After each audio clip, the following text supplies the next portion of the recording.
Näettekö turismin tulot Egyptille?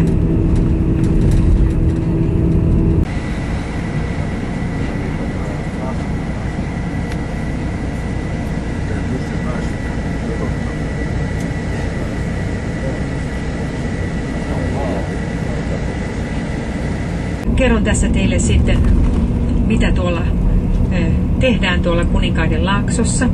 Elikkä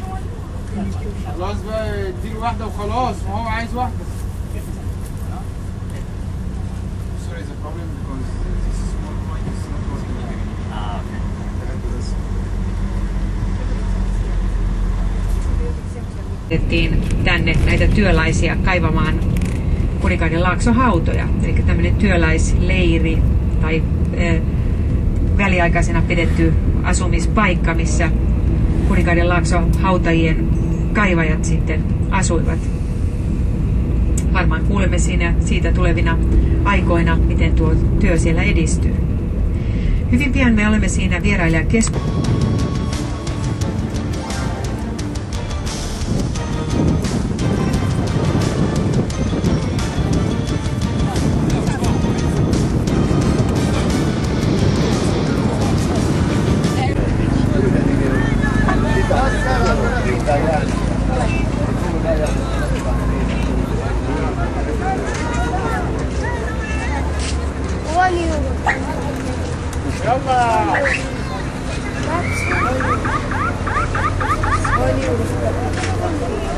ما كنت متضايق مش عايز تشتغل ما تشتغلش. انا مش متضايق بس الكلام بالراحه يعني. انا عمال اقول لك يلا عمال تقول لا تعالي هنا تعالي هنا. مش معانا مش تبع بعضنا. هو بيجي ورانا عشان ننجز.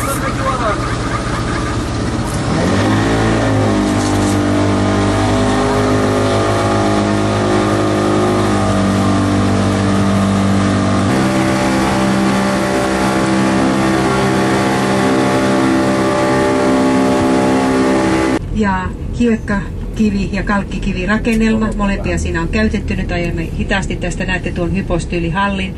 Papyrusmetsää se kuvaa. Papyrus oli pyhä kasvi. Ja kun menemme tuonne Karnakiin, näette vielä komeamman hypostyylihallin, joka on myöskin Ramses toisen ja hänen isänsä Seti ensimmäisen pystyttämä. Mutta tässä myöskin tässä Luxorin temppelissä, pienemmässä kuin Karnak. Ja kohta kun ajelemme vähän eteenpäin, näette tuon pylonin, eli pylon, kreikkalainen sana, tarkoitti tuota porttia, jossa on keskellä aukko. Ja nyt tuosta näette portin välistä näkyy juuri tuo Ramses toisen obeliski, jonka sisar on siis Pariisissa. Ja tänne on aikojen kuluessa myöskin moskeja löytynyt tiensä tänne vanhaan temppeliin. Näette, miten siinä moskeja on rakennettu tuohon hypostyylihallin viereen. Ja sitten kun ajelemme hitaasti tuosta ohi ja käännätte katseenne sitten vähän taakse, kun olemme tämän pylonin ohittaneet, näette Ramses toisen istuvat kolossaalipatsaat kahden puolen tuolla julkisivulla. Eli siellä oli tuo pääportti, mistä tänne Luxorin temppeliin tultiin sisälle. Hyvin samanoloinen on myöskin tuo Karnak. Ja nyt kun katsotte edelleen sinne oikealle ja katsotte vielä vähän kun ajamme eteenpäin, tuossa nyt ensin on Ramseksen patsaat. Näettekö siellä kaukana nyt tästä kohtaa näkyy näitä sfinksejä siellä takana puiden edessä? Näettekö? Siellä on oinaspäisiä sfinksejä. Me näemme niitä läheltä tuolta Karnakin temppelistä, nimittäin tämä noin reilun 2,5 kilometrin välinen etäisyys Luxorin temppelistä Karnakin temppeliin. Mutta hekin ovat vaikuttaneet tämän Karnakin temppeliin. Itse asiassa tätä aukiota nimitetään Taharkan kioskiksi, aika hauska nimi. Taharka oli yksi näitä nubialaisvaaraoita. Siellä sitä monoliitteja vaan on rakennettu tämmöisistä hiekkakivihummuista. Ja huomaatte siellä tällaisia rakenteita, tämmöisiä viipaleita, mistä ne on rakennettu. Ja sitten niiden päälle on tämmöistä kalkkikivilaastia laastettu ihan saman tapaan kuin siellä hautojen seinissä, joka sitten on kaiverrettu ja maalattu. Näette värejä, täällä on maalattu tuolla arkitraalissa tuolla ylhäällä johtolakenteessa tästä katsoen ihan sellaiset värit näkyvät edelleen. Siellä on 2 kartussia. Siellä on Seti ensimmäisen ja Ramses toisen isän ja pojan kartussit. Ja näette myöskin näiden kyllä meillä on puolet sellaiset laut. Okay, you can tell them about ancient language consists of 3 lines: hieroglyphic, erotic, and demotic.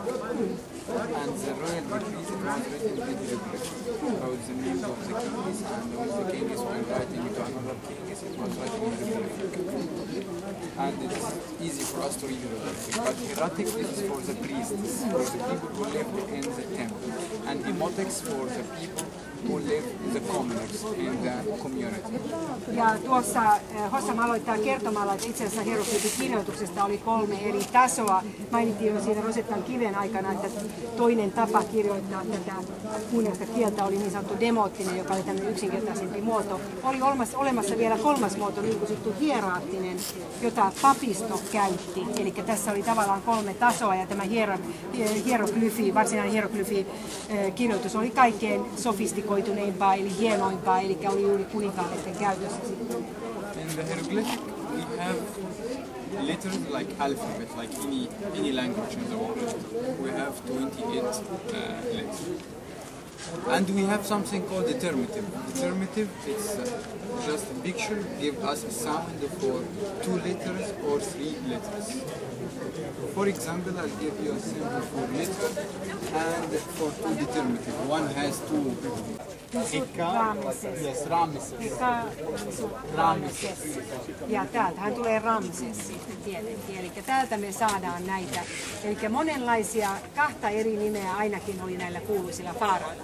Tähän voisi upota, niin kuin huomaatte.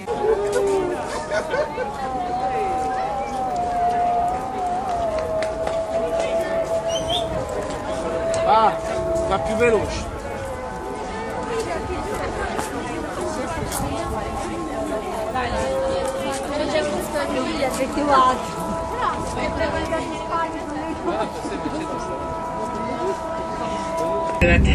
Kuninkaiden laakson kalliot, komea näkymä. Ja huomaatte, täällä Luxorissa on vielä nämä hevosvankkurit, hevosvaunut käytössä turisteilla.